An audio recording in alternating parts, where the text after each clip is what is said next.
Hey guys, I'm Jaime, and this is Straight Outta Kansas, a storytelling podcast about the people you don't typically hear from, but once you do, they become unforgettable. Because we believe that everyone has a story to tell, especially the people who don't think they do. We hope to share stories from lifelong Kansans as well as those just passing through our great state. From college students, local legends, and political candidates to motivational speakers, realtors, community builders, and more. We want to focus on the moments and the people that somehow shape our Sunflower State and beyond. From our remodeled camper, Outhouse, let us be your unofficial tour guides. Your Hattiesburg's people meets Thelma and Louise on steroids, all unapologetically somewhere over the rainbow. Last year, some of Sherri's friends were traveling through multiple states across the United States in their camper. Along the way, they marked Wichita, Kansas on the map to catch up with college friend Sherri Stapleton and Sherri's trusty sidekick, me. Sherri and I were busy working on Unfiltered, Sherri's podcast with her best friend Jax, that we hadn't even considered to start our own podcast. But Sherri's college friends Tina and Jill had some amazing stories to tell and adventures to share. This was shortly after the 2025 presidential inauguration, so tension was already increasing throughout the states. Regardless, Tina and Jill hitched up their camper and were traveling for weeks at a time, even through states not typically accepting of their marriage. I was absolutely interested in asking them about this. Were they nervous to be traveling as a gay couple? Did they feel safe? Were there any places that seemed scarier than others? And had anyone treated them poorly?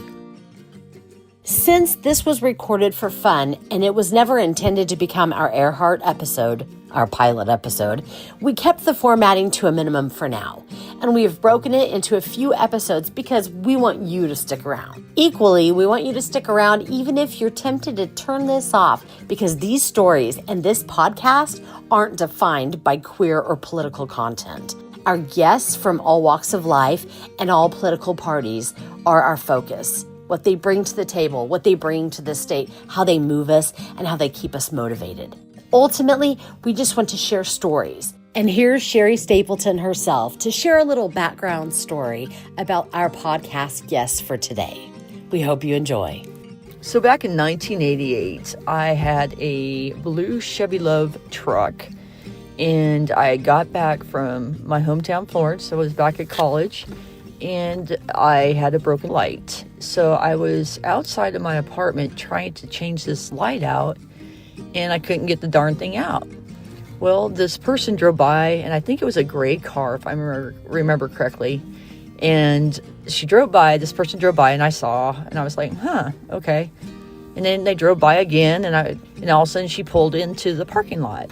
And she's like, do you need help with that? And I'm like, yeah, I've been trying to get this headlight out, and I can't. She's like, honey, you are just adjusting the headlight. You're not doing it right. So I spent like an hour trying to get this headlight out of the truck. And come to find out, I was adjusting the view of the light instead of taking the bulb out like an idiot. So she manhandled it and got it out and changed for me. And we have been friends ever since.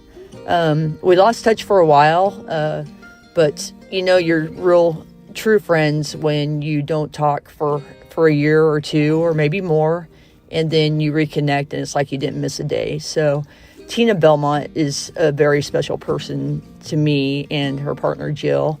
I call her Teeners. We've been through a lot together, and I'm so glad that she's back in my life.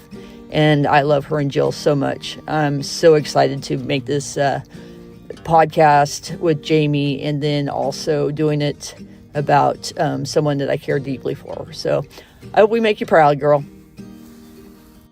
I was a little starstruck last night when I found out about the NCAA game. I will admit, as a wannabe college athlete, I'm 5'0". Where was I going with softball? Now there's a women's league. There's going to be a women's league, right? Yes. Women's baseball league. This is so exciting. Yep. And all these things that have come since any of us were young.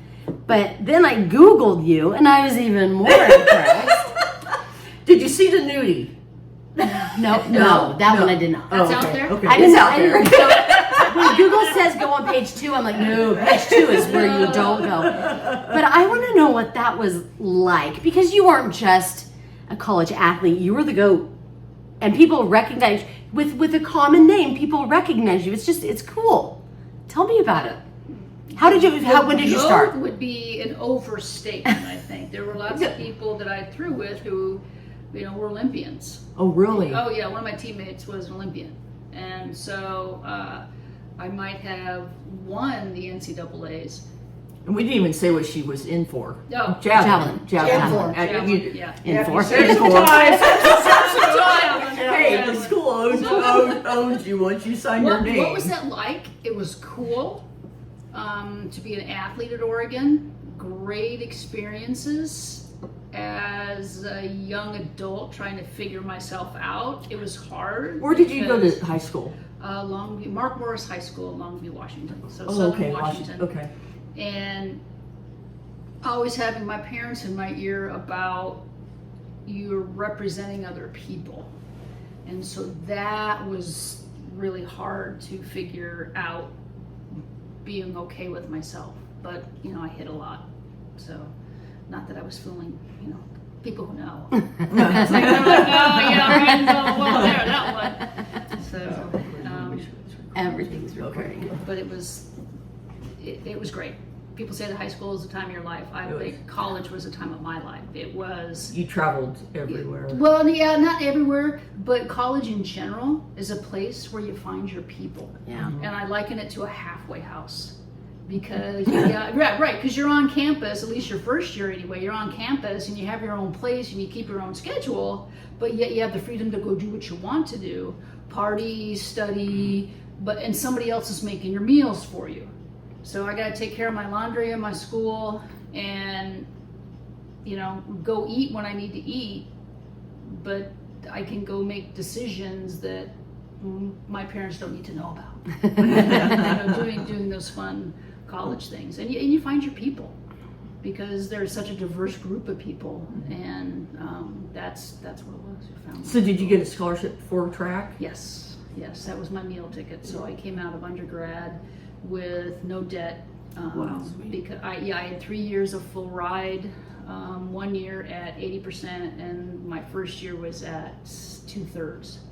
So my parents picked up the couple of years where I needed that tuition coverage. So it was. And when did you start throwing javelin? In high school, I was 15. What was that? So I graduated in 86, so that would have been minus 82? Something like that. Mm. So, but I played. Were you natural? It just came to you? Easily? Yeah. Wow. I played enough catch and enough baseball, softball. I played baseball until I was 15, and then switched to softball. But my sister and I were throwing footballs, and I just threw a lot. Mm. And I had a natural overhand motion, and so switching to javelin was not that much of a stretch. Was that your only event? No, I did discus and shot put okay. as well, but I wasn't very good in that. In high school, I was good to go to state, but in college, I never scored any points doing shot put and discus. So I never scored any points for the team, even though I did it in the meets. I just wasn't that good at the collegiate level. So it was javelin that was the meal ticket. Do they let you focus on one event in college, or is it a carryover from high school where you need to have at least 2 or 3 events, run a relay? Javelin was my focus, but I still had to practice those other events because it was kind of expected that you would do another event or two. But like I said, even though I practiced it, I was not collegiately not that good. So when did you win? When did you get the big? 1988. Great year. Great year. My year too. What, you graduated in 88? Yeah, and we Okay. won the state All right. championship. in Oh, basketball, so it was a nice, good year. nice. Good Okay. year. So yeah, great year. Yeah. Great year. So 88, you were what level of I schooling? was a sophomore. Oh, okay. I was a sophomore. Wow. And it was in Eugene, 10,000 people in the stand. You get up there to take off down the little runway to throw, and the fans know you're up, and they start clapping. Oh, yeah. Get faster and faster and faster and faster as I Oh go my down God, the what runway adrenaline. and throw. Oh, it was a freaking rush. It was just. Did you have a cigarette afterwards? So College athlete, no. Party maybe. You know what they have to do afterwards? I had, was it a half an hour? I had 30 or 60 minutes. You know, to people congratulate you, doing interviews, going to see my parents in the stand, get your award. I had to go up and take a pee test. Oh, is that So right? it's like I don't even get to bask in it. It was like seemed like this short little time, and then I've got to go up and do a pee test to make sure I'm not doing drugs. And it's like I feel like it took for flipping ever because your pee has to be a specific gravity, so there has to be so much particulate in it, so it's not diluted, so they can get an accurate result. Oh my So God. it's like, oh my God, I'm drinking this apricot juice after apricot juice after apricot juice, and I can't pee. And I think it's because I'm so excited, and there's nothing like peeing in front of other people either. No problem. No problem. Yeah, maybe not now, but back then, whoa. But yeah. What was your winning throw? I threw 180 feet. It was not magnificent, but that day I was the best. But didn't you say 187 was yours? 187 was my best. It was before, a couple weeks before nationals.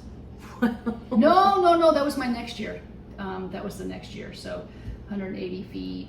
I think I threw 181 that year, 183 that year, and I threw 187. And like I was telling you before my injury in my junior year, I was throwing over 200 in practice, 200 feet in practice. So and I blew my elbow out. Let's get to that. You're trying out for the Olympic team. 1988. Woo, so After cool. winning the NCAA's, I went to the Olympic trials, and it's kind of hard just because in college you want to peak for the national championships, and so by the time the Olympic trials are rolling around, you try to maintain that, and a little bit of a different atmosphere, you know, a little bit of awestruck at that time in my life. So I placed 11th. So I don't even remember what my throws were, but it wasn't my best. So it was disappointing, but you know, it was good. It was a great experience. It was in Indianapolis, and so I had relatives who lived right outside of Indianapolis. So my aunts and my grandma were there. Oh, neat. My parents, my mom flew out, and then the day I threw, I get a knock on my hotel door. My dad's there, so he got time off of work, and he flew the red eye out and surprised me to be there. And my parents were really, really supportive. That's awesome. Of my athletic endeavors, and very lucky that way compared to a lot of people that I know, that my parents were so supportive. Right. Oh my gosh, that's so cool. So take us through the injury. The injury, I didn't know this was all about me. No, we're good. No, we like her better. We like her better. That's You why sit you're there the and one look first. pretty right now, okay? We're talking to lipstick, the duck. So the next year, 89, 2 weeks before Pac-10s, it was then, I threw my best, 187. And before Pac-10s, I was just like, wow, I'm throwing over 200 feet. And I'm the reigning national champion. I'm hitting my peak. And then Pac-10s were in Stanford.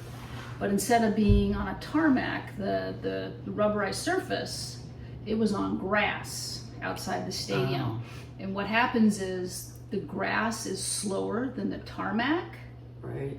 And my feet weren't keeping up, and my arm got ahead of my hips, dropped down, and then it was like biting into a piece of gristle on my chicken, and you could hear it tear.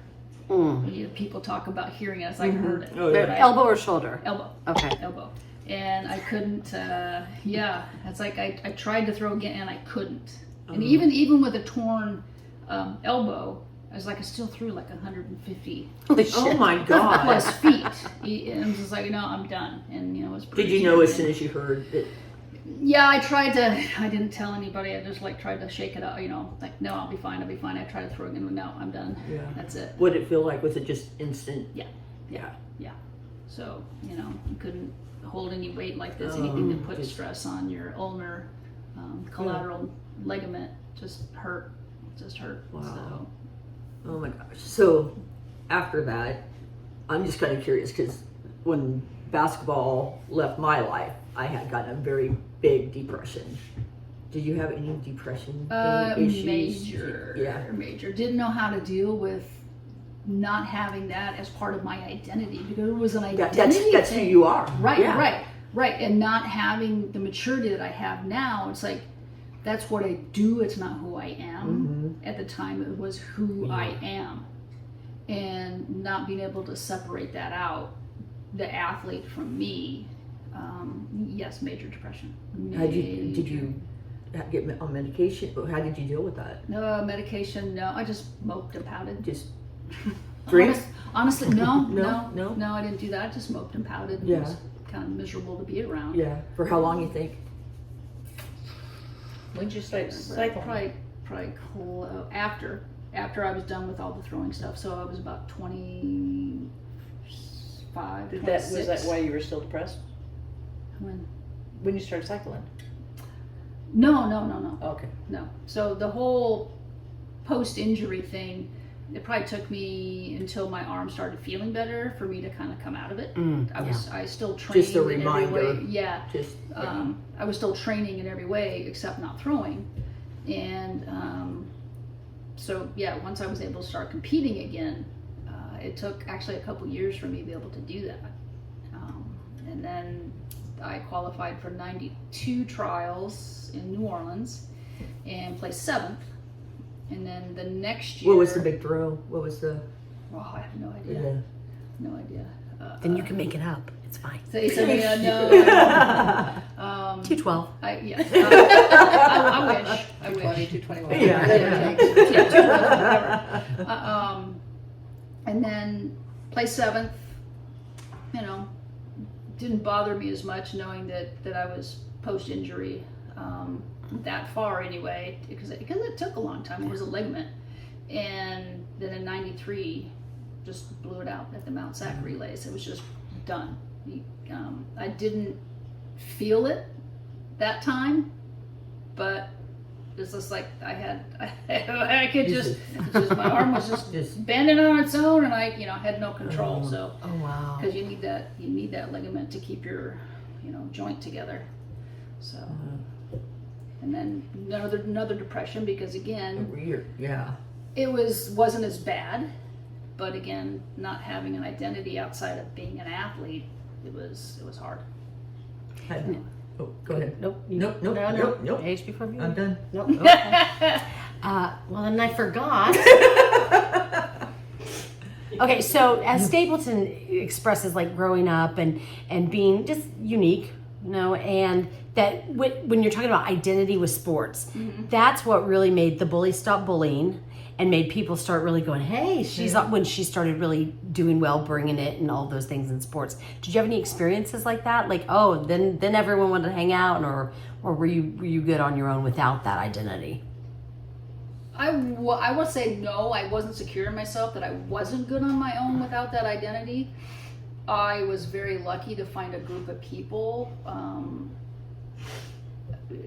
probably my junior-ish year, who were wonderful mentors. And one of them worked on campus, Martha, and then Tracy came on probably the year later. That I think they talk like, oh my God, this is Jill, we know Jill kind of thing. And they were in awe of me.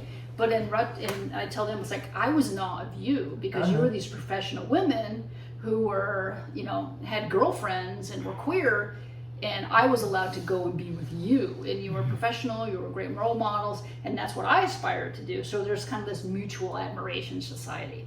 So I did have people who, I think they liked me for me, but it was just kind of an allure that's like, this star athlete or in Oregon, on Oregon track is hanging out with me, or playing city basketball or soccer or whatever. So I gradually learned to be okay with who I am outside of being a javelin thrower. There are advantages, because people who are into sports, you have NCAA champion on your resume, that doesn't hurt, right? Because the commitment level.